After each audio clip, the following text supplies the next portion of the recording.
Et il y a autre chose, donc par rapport à ces histoires de petites sources, il y a cette histoire de transcendance, mais du coup, quand on bouge au petit caillou, on peut faire couler un autre fleuve, le fleuve de l'immanence. Et Prévert, il en parle aussi. Du coup, on va continuer sur la petite pause poétique. Alors celui-là, je pense que vous le connaissez tous. Hein.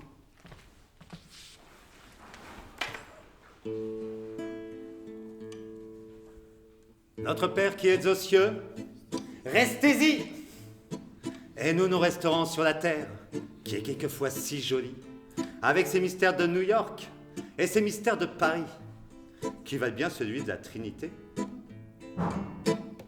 Avec son petit canal sur l'Ourcq, sa grande muraille de Chine, sa rivière de Morlaix, ses bêtises de Cambrai, avec son océan Pacifique et ses 2 bassins aux Tuileries, avec ses bons enfants et ses mauvais sujets, avec toutes ces merveilles du monde qui sont là, simplement sur la terre, et offertes à tout le monde, éparpillées, émerveillées elles-mêmes d'être de telles merveilles, et qui n'osent se l'avouer comme une jolie fille nue qui n'ose se montrer, avec les épouvantables malheurs du monde, qui sont légions, avec ses légionnaires, avec ses tortionnaires, avec les maîtres de ce monde, les maîtres avec leurs prêtres, leurs traîtres et leurs reîtres, avec les saisons, avec les années,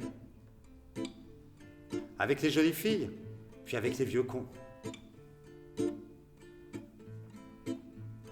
avec la paille de la misère pourrissant dans l'acier des canons. L'immanence. Là, je dois remercier quelqu'un.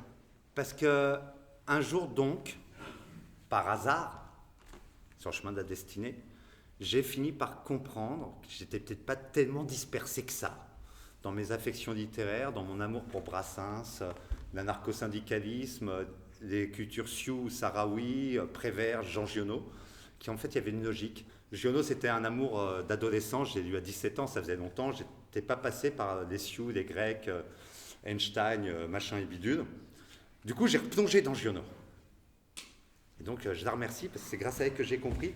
J'ai plongé dans Giono, et entre autres, je me suis retrouvé face au texte des vraies richesses, la préface des vraies richesses. C'est un bouquin qu'il a écrit pour expliquer pourquoi son livre « Que ma joie demeure ».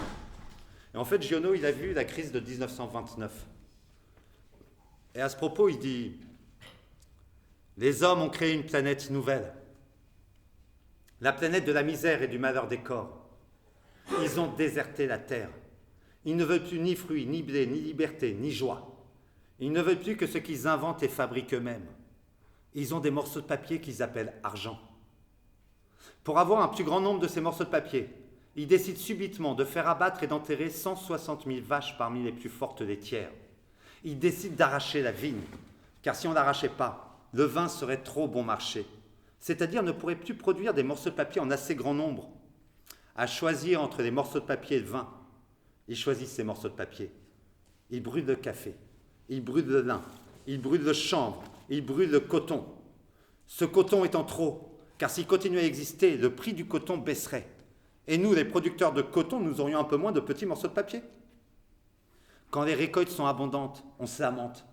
Nous avons trop de pêche, trop de pois, trop de vin, trop de blé, trop de pommes de terre, trop de betteraves, trop de choux, trop d'artichauts, d'épinards, de fèves, de lentilles, de haricots.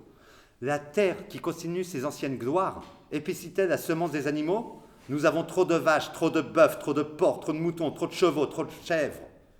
L'homme tremble. L'immense terreur collective ébranle la société.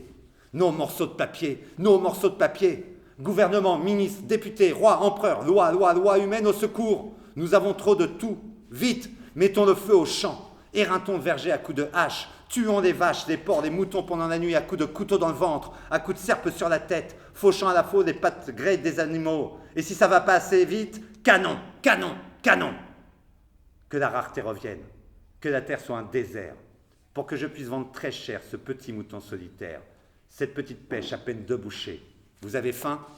Tant mieux. Là, j'ai compris que ce que Giono n'aime pas, c'est pas la modernité, c'est la modernité capitaliste. Et c'est pour ça que dans son bouquin « Que ma joie demeure », on voit Bobby, le semeur de joie, qui conseille aux paysans qu'il y a 3 sacs de blé. Un sac de blé, c'est pour faire le pain des années. C'est bien, c'est de la richesse. Un sac de blé, c'est pour des semences pour l'an prochain. C'est bien, c'est de la richesse. Mais 3e sac de blé, le paysan, il s'apprête à les vendre, à les changer contre des morceaux de papier. Et Bobby lui dit, non, c'est perdu. C'est dommage, c'est gâchis. Alors ensemble, ils vont prendre le sac de blé en plein hiver, ils vont détendre par terre devant la ferme. Et ça fait venir des nuées d'oiseaux. Ça fait venir de la joie. Et ça aussi, c'est de la richesse.